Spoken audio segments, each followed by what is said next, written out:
Purihin ang Diyos, purihin ang ating Panginoon. Kumusta ang iyong puso?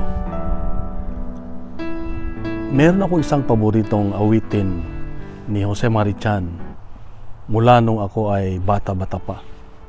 Actually, naging paborito namin mag-asawa. Dahil ang babae dito sa awitin ay nakikiusap sa kanyang boyfriend na dahil siya ang unang boyfriend, nakikiusap siya na ingatan niya ang kanyang puso, na huwag siyang saktan. Sabi niya, please be careful with my heart. At sabi naman ng lalaki, yes, I will be careful with your heart.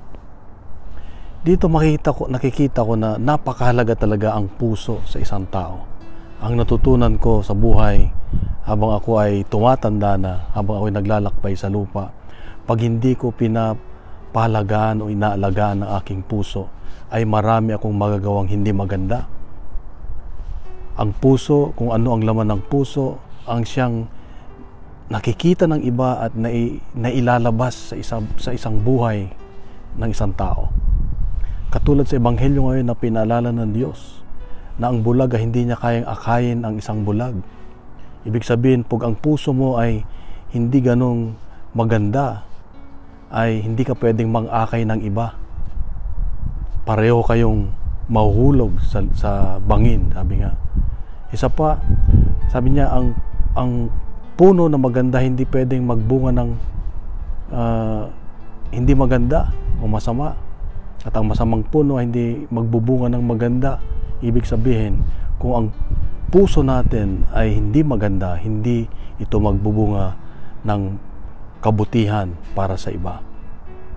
At ganoon din, kung ang puso natin ay marumi, masama, matigas, ito yung lumalabas sa ating bibig. Dito makikilala ang isang tao kung sino siya. Kaya madaling makilala ang isang tao kung sino siya sa pamamagitan ng kanyang mga salita. Kaya nga, ang natutunan ko dito, na paalala ng Diyos sa akin ay pangalagaan ko ang aking puso lagi, araw-araw. Dahil kung ang puso ko ay maayos, siguradong magagawa ko yung aking mga pangako, masusunod ko yung kung ano yung sinabi ko. At magagawa ko lamang yan kung ang aking puso ay matabang lupa. Kapag ang puso ay matabang lupa, dito tutubo ang salita ng Diyos, dito mananahan ang Diyos.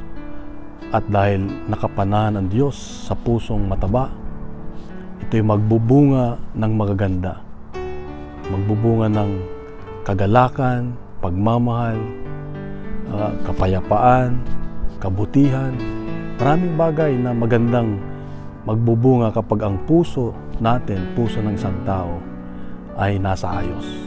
Kaya kapag dito ang paalala ng Diyos sa iyo at sa akin ngayon, na pagnilayan natin, ano nga bang klaseng puso meron tayo? Hindi lang high blood, hindi lang blood pressure ang problema natin. Ang pinaka problema natin ay yung kaloob-looban natin. Dahil ang puso ang sentro ng buhay ng isang tao. Dapat ang nakapanahan dyan ay ang Diyos, upang ang lalabas sa ating buhay ay puro magaganda.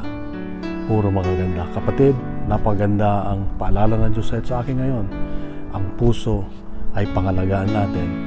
Ang mahalaga, pinakamalaga sa buhay ng isang tao. Kung nagustuhan natin ang ating refleksyon, ay hinihingi ko na ibahagi natin, punuin natin ng good news ang social media at gawin nating viral ang salita ng Diyos. God is good, God bless. Bukas muli.